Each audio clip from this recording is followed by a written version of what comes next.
حضرت یونس علیہ السلام کا سبق آموز قصہ۔ دنیا کی واحد قوم جو آسمانی عذاب سے بچ نکلی، مگر کیسے؟ اصل حقیقت دیکھ لیجئے۔ بسم اللہ الرحمن الرحیم۔ السلام علیکم۔ حضرت یونس علیہ السلام، جنہیں مچھلی والے نبی کے نام سے جانا جاتا ہے، ان کی زندگی کا ایک ایسا لمحہ تھا جو عقل کو حیران کر دینے والا ہے۔ ایک نبی جو اپنی قوم کو اللہ کی طرف بلاتے رہے، اچانک ایک ایسی آزمائش میں مبتلا ہو گئے جو دنیا میں کسی اور کے ساتھ نہ ہوئی۔ وہ سمندر کی بے رحم لہروں میں پھینک دیے گئے اور پھر ایک بڑی مچھلی نے انہیں نگل لیا۔ لیکن یہ سب کیوں ہوا؟ حضرت یونس علیہ السلام کو یہ آزمائش کیوں دی گئی؟ وہ مچھلی کے پیٹ میں کتنے دن تک زندہ رہے، وہاں کیا کرتے رہے، اور سب سے بڑھ کر وہ مچھلی کے پیٹ سے باہر کیسے نکلے؟ دوستو، یہ مکمل قصہ قرآن کریم میں ایک منفرد انداز میں بیان کیا گیا ہے، جو نہ صرف حیران کن بلکہ انتہائی سبق آموز بھی ہے۔ حضرت یونس علیہ السلام اللہ کے برگزیدہ نبی تھے، جن کا ذکر قرآن مجید میں سورۃ النساء، سورہ انعام، سورہ یونس، سورہ صفات، سورہ انبیاء اور سورہ قلم میں موجود ہے۔ پہلی 4 سورتوں میں انہیں یونس کے نام سے پکارا گیا۔ حضرت یونس علیہ السلام کا زمانہ تقریباً 860 سے 784 قبل مسیح کے درمیان بتایا جاتا ہے۔ آپ کے والد کا نام متی تھا اور آپ سیدنا ابراہیم علیہ السلام کی نسل سے تھے، یعنی ایک اسرائیلی نبی تھے۔ اللہ تعالیٰ نے آپ کو آشوریوں کی ہدایت کے لیے عراق بھیجا، جو اس وقت کفر اور شرک میں مبتلا تھے۔ اس قوم کا مرکزی شہر نینوا تھا، جو اس وقت ایک عظیم الشان بستی تھی۔ آج بھی اس کے وسیع کھنڈرات دریائے دجلہ کے مشرقی کنارے پر موجود ہیں، جو موصل شہر کے قریب واقع ہیں۔ حضرت یونس علیہ السلام نے اس آشوری قوم کو اللہ کی وحدانیت کی دعوت دی، لیکن وہ اپنی سرکشی اور ضد پر قائم رہے۔ انہوں نے آپ کی بات کو جھٹلایا، اپنے بتوں کو چھوڑنے سے انکار کیا اور دعوت حق کا مذاق اڑانے لگے۔ نہ صرف یہ بلکہ انہوں نے حضرت یونس علیہ السلام پر ظلم و ستم ڈھانا بھی شروع کر دیا، انہیں دھمکیاں دی اور ہر ممکن طریقے سے ان کی تبلیغ کا راستہ روکنے کی کوشش کی۔ یہ مسلسل مخالفت دیکھ کر حضرت یونس علیہ السلام قوم سے خفا ہو گئے۔ آپ نے انہیں دن کے اندر عذاب آنے کی وعید سنائی اور دل شکستہ ہو کر ان کے لیے بددعا کر دی۔ جب تیسرا دن قریب آیا تو آپ رات کے اندھیرے میں بستی سے نکل گئے، لیکن اس وقت آپ کو معلوم نہ تھا کہ قوم کی قسمت میں کیا لکھا جا چکا ہے۔ دن کے وقت جب عذاب کے آثار ظاہر ہونے لگے، آسمان پر سیاہ بادل چھا گئے، زوردار آندھیاں چلنے لگی اور لوگوں کو لگا کہ اب تباہی یقینی ہے۔ تب ان کے دل کانپ اٹھے۔ وہ گھبرا کر حضرت یونس علیہ السلام کو تلاش کرنے نکلے تاکہ ان سے معافی مانگ سکیں، مگر وہ بستی میں موجود نہ تھے۔ یہاں ایک اہم نکتہ یہ تھا کہ حضرت یونس علیہ السلام اللہ کے حکم کے بغیر بستی چھوڑ چکے تھے۔ نبیوں کے لیے اللہ کا حکم ہی سب کچھ ہوتا ہے اور انہیں ہر قدم اسی کے اذن کے مطابق اٹھانا ہوتا ہے۔ حضرت یونس علیہ السلام کا یوں ناراض ہو کر بستی سے نکل جانا در حقیقت ہجرت تو تھی، لیکن اللہ کے حکم کے بغیر۔ یہی وہ لمحہ تھا جہاں سے ان کے لیے ایک بڑی آزمائش کا آغاز ہونے والا تھا۔ جب حضرت یونس علیہ السلام کی قوم نے عذاب کی ابتدائی نشانیاں دیکھی تو ان کے دلوں میں خوف پیدا ہوا۔ انہوں نے فوراً اپنے گناہوں پر ندامت کا اظہار کیا، توبہ و استغفار کی اور اللہ کے حضور گر گڑا کر معافی مانگی۔ اللہ کی رحمت کا حصول یہی ہے کہ وہ اپنی مخلوق پر بلا وجہ عذاب نازل نہیں کرتا، بلکہ جب کوئی قوم سرکشی میں حد سے گزر جاتی ہے اور ہر نصیحت کو رد کر دیتی ہے، تب عذاب نازل کیا جاتا ہے۔ لیکن نینوا کے لوگوں نے عذاب نازل ہونے سے پہلے ہی سچی توبہ کر لی اور اللہ نے ان کی توبہ قبول فرما کر انہیں معاف کر دیا۔ ادھر حضرت یونس علیہ السلام جو اپنی قوم کی ہر دھرمی اور سرکشی سے دل برداشت نہ ہو کر نینوا سے نکل چکے تھے، فرات کے کنارے جا پہنچے۔ وہاں انہوں نے ایک مسافروں سے بھری کشتی دیکھی جو روانگی کے لیے تیار تھی۔ حضرت یونس علیہ السلام کشتی میں سوار ہو گئے اور کشتی نے دریائے فرات کے پانیوں پر سفر شروع کر دیا۔ دن بھر سفر پرسکون رہا، لیکن اچانک شام کے وقت سمندر میں طوفان آ گیا۔ تیز ہوائیں چلنے لگی، اونچی اونچی لہریں اٹھنے لگی اور کشتی ڈگمگانے لگی۔ ملاحوں نے کشتی کو سنبھالنے کی ہر ممکن کوشش کی۔ مسافروں نے اپنا سامان سمندر میں پھینک دیا تاکہ وزن کم ہو، مگر طوفان کی شدت کم نہ ہوئی اور کشتی مسلسل ڈوبنے کے قریب ہوتی جا رہی تھی۔ اہل کشتی کا قاعدہ تھا کہ جب کشتی اسی طرح طوفان میں پھنس جائے تو اس کا مطلب ہوتا ہے اس میں کوئی ایسا شخص سوار ہے جو اپنے آقا سے بھاگا ہوا ہے، اور جب تک وہ کشتی سے نہ اترے کشتی طوفان سے نہیں بچ سکتی۔ یہ سن کر حضرت یونس علیہ السلام کو فوراً احساس ہوا کہ یہ سب کچھ اللہ کی طرف سے ایک آزمائش ہے۔ انہوں نے اہل کشتی کو مخاطب کر کے فرمایا، میں ہی وہ شخص ہوں جسے اس کشتی سے اترنا چاہیے، کیونکہ میں اپنے رب کے حکم کا انتظار کیے بغیر اپنی قوم کو چھوڑ کر آ گیا ہوں۔ مجھے سمندر میں ڈال دو تاکہ کشتی اور اس میں سوار باقی تمام لوگ محفوظ رہ سکیں۔ لیکن کشتی میں سوار مسافر اور ملا حضرت یونس علیہ السلام کی نیکی، پارسائی اور پاکیزگی سے واقف تھے۔ وہ انہیں سمندر میں پھینکنے پر آمادہ نہ ہوئے۔ انہوں نے سوچا کہ یہ فیصلہ کرنے کے لیے قرآن اندازی کی جائے تاکہ کسی پر ظلم نہ ہو۔ چنانچہ کشتی میں موجود لوگوں کے ناموں کی قرآن اندازی کی گئی اور حیرت انگیز طور پر قرآن حضرت یونس علیہ السلام کے نام نکلا، مگر کشتی والوں نے یہ ماننے سے انکار کر دیا کہ انہیں سمندر میں ڈالنا چاہیے، کیونکہ وہ جانتے تھے کہ حضرت یونس علیہ السلام ایک نیک اور سچے انسان ہیں۔ انہوں نے دوبارہ قرآن اندازی کی، لیکن پھر قرآن انہی کے نام نکلا۔ جب تیسری مرتبہ بھی قرآن حضرت یونس علیہ السلام کے نام نکلا تو انہیں یقین ہو گیا یہ اللہ کی طرف سے ایک فیصلہ ہے، اور وہ کشتی سے اترنے پر راضی ہو گئے۔ یہ لمحہ بہت ہی نازک تھا۔ حضرت یونس علیہ السلام جیسے ہی سمندر میں کودے، ایک عظیم الحبسہ مچھلی جو پہلے ہی اللہ کے حکم کی منتظر تھی فوراً انہیں نگل گئی اور وہ اس کے پیٹ میں چلے گئے۔ یہ وہ مقام تھا جہاں حضرت یونس علیہ السلام کی سب سے بڑی آزمائش شروع ہوئی، اور ان کی دعا اور اللہ پر یقین کا وہ حیرت انگیز واقعہ پیش آیا جسے قرآن کریم میں ذکر کیا گیا ہے۔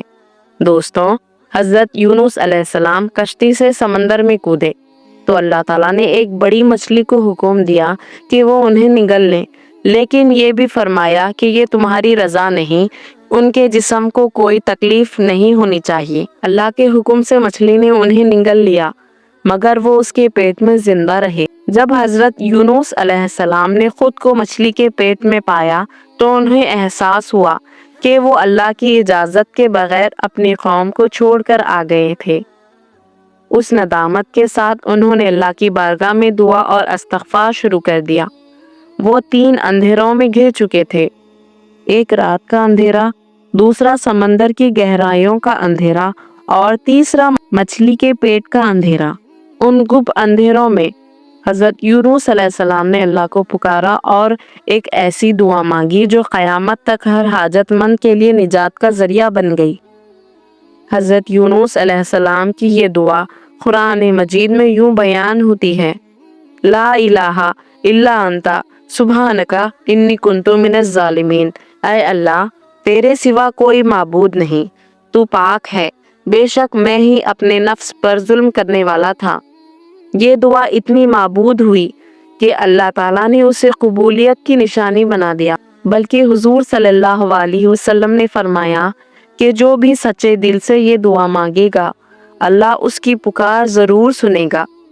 ابن حاتم کی روایت میں آتا ہے کہ جب حضرت یونس علیہ السلام نے یہ دعا کی تو ان کی آواز آسمانوں تک جا پہنچی۔ فرشتے حیرت میں پڑ گئے اور کہنے لگے، یہ آواز بہت دور دراز جگہ سے آ رہی ہے، مگر یہ ہمیں مانوس سی لگ رہی ہے۔ اللہ تعالیٰ نے فرمایا کہ یہ میرے بندے یونس کی پکار ہے، فرشتے عرض کرنے لگے کہ اے پروردگار، یہی وہ یونس ہیں جو تیری عبادت میں ہمیشہ لگا رہتا تھا، جس کی نیکیاں روزانہ تیری بارگاہ میں قبول ہوتی تھیں۔ اے اللہ، جس طرح وہ راحت کے دنوں میں تیرا فرما بردار تھا، اسی طرح آج مصیبت میں بھی اس پر رحم فرما۔ اللہ تعالیٰ نے اپنے بندے کی دعا کو قبول فرمایا اور مچھلی کو حکم دیا کہ وہ یونس علیہ السلام کو سمندر کے کنارے بغیر کسی نقصان کے اگل دے۔ لیکن سوال یہ پیدا ہوتا ہے کہ حضرت یونس علیہ السلام مچھلی کے پیٹ میں کتنے دن رہے؟ اس سوال سے بعض روایات میں آتا ہے کہ حضرت یونس علیہ السلام 3 دن، بعض میں 7 دن اور بعض میں 40 دن مچھلی کے پیٹ میں رہے، جبکہ کچھ روایات میں چند گھنٹوں کا ذکر ملتا ہے۔ اس دوران حضرت یونس علیہ السلام نے مسلسل اللہ تعالیٰ کی حمد و ثنا اور استغفار کیا، جیسا کہ قرآن مجید میں ارشاد ہوتا ہے کہ انہوں نے اندھیروں میں پکارا، اے میرے رب، تیرے سوا کوئی معبود نہیں، تو پاک ہے، بے شک میں ہی ظالموں میں سے ہوں۔ یہ تسبیح حضرت یونس علیہ السلام کی عاجزی اور انکساری کا اظہار تھی۔ اللہ تعالیٰ نے ان کی دعا قبول فرمائی، چنانچہ مچھلی نے اللہ کے حکم سے انہیں ساحل پر اگل دیا۔ حضرت عبداللہ بن مسعود رضی اللہ تعالیٰ عنہ سے مروی ہے کہ مچھلی کے پیٹ میں رہنے کی وجہ سے حضرت یونس علیہ السلام کا جسم بہت نرم ہو گیا تھا، بلکہ ایسے جیسے کسی پرندے کا نومولود بچہ جس کے جسم پر ابھی پر آئے ہوں۔ وہ نہایت کمزور اور نحیف ہو چکے تھے، اور اس توانائی کے پیش نظر اللہ تعالیٰ نے ان کے لیے خاص اہتمام فرمایا اور ساحل پر ایک بیلدار درخت اگا دیا۔ یہ درخت اللہ کی رحمت اور قدرت کی علامت تھا، جو نہ صرف انہیں سایہ فراہم کرتا بلکہ ان کے جسم کی نرمی اور کمزوری کو دور کرنے کے لیے بھی ایک ذریعہ تھا۔ بعض مفسرین کے مطابق یہ درخت کدو کا درخت تھا، کیونکہ کدو کے پتے بڑے اور گھنے ہوتے ہیں، جو نہ صرف دھوپ سے بچاتے ہیں بلکہ ان میں ایسی تاثیر بھی ہوتی ہے کہ کیڑے مکوڑے اس کے قریب نہیں آتے۔ بلکہ حضرت ابو ہریرہ رضی اللہ تعالیٰ عنہ فرماتے ہیں کہ جب مچھلی نے یونس علیہ السلام کو کھلے میدان میں ڈالا تو اللہ تعالیٰ نے آپ پر ایک تین یعنی کدو کی بیل اگا دی۔ ان سے پوچھا گیا، ایک تین کسے کہتے ہیں؟ فرمایا کہ کدو کے پودے کو کہتے ہیں۔ اس کے علاوہ اللہ تعالیٰ نے ان کے لیے ایک جنگلی بکری بھیج دی جو زمین کی گھاس اور جڑی بوٹیاں کھاتی تھی اور صبح اور شام آپ کو دودھ پلاتی تھی، حد تک کہ آپ کی توانائی لوٹ آئی۔ حضرت یونس علیہ السلام درخت کے سائے میں جھونپڑی بنا کر رہنے لگے۔ چند دنوں بعد ایسا ہوا کہ اس بیل کی جڑ میں اللہ کی طرف سے کیڑا لگ گیا اور اس نے جڑ کو کاٹ ڈالا۔ جب جڑ کو کاٹ ڈالا اور بیل سوکھنے لگی تو یونس علیہ السلام کو بہت دکھ ہوا۔ تب اللہ تعالیٰ نے وحی کے ذریعے ان کو مخاطب کیا اور فرمایا، یونس، تم اس بیل کے سوکھنے پر کتنا رنج کا اظہار کر رہے ہو، جو ایک حقیر سے چیز ہے، مگر تم نے نہ سوچا کہ نینوا کی 1,00,000 سے زائد آبادی جس میں انسان بس رہے ہیں اور ان کے علاوہ جاندار بھی آباد ہیں، اس کو برباد اور ہلاک کر دینے میں کیا ہم کو کوئی ناگواری نہیں ہوگی؟ اور کیا ہم اس کے لیے اس سے زیادہ شفیق و مہربان نہیں ہیں جتنا کہ تجھ کو اس بیل سے پیار ہے، جو تم وحی کا انتظار کیے بغیر قوم کو بدوا کر کے ان کے درمیان سے نکل آئے۔ دوستوں، یہ تنبیت دراصل یونس علیہ السلام کو یہ احساس دلانے کے لیے تھی کہ وہ اپنی قوم کو چھوڑ کر جلد بازی میں نکل آئے تھے۔ حالانکہ اللہ تعالیٰ کی رحمت بندوں کے لیے بہت وسیع ہے۔ اللہ کی رحمت اور شفقت یہ ہے کہ وہ لوگوں کو توبہ اور اصلاح کا موقع دیتا ہے اور نبیوں کو بھی صبر اور ہدایت کا درس دیتا ہے۔ ادھر حضرت یونس علیہ السلام کے بستی چھوڑنے کے بعد نینوا کے لوگوں پر اچانک حقیقت آشکار ہو گئی۔ انہیں یقین ہو گیا کہ یونس علیہ السلام واقعی اللہ کے سچے نبی تھے اور ان کی تنبیہ کوئی معمولی بات نہ تھی۔ اب انہیں احساس ہونے لگا کہ جو عذاب ان سے روکا جا رہا تھا وہ کسی بھی لمحے ان پر نازل ہو سکتا ہے۔ یہ سوچ کر پورے شہر میں خوف و ہراس پھیل گیا۔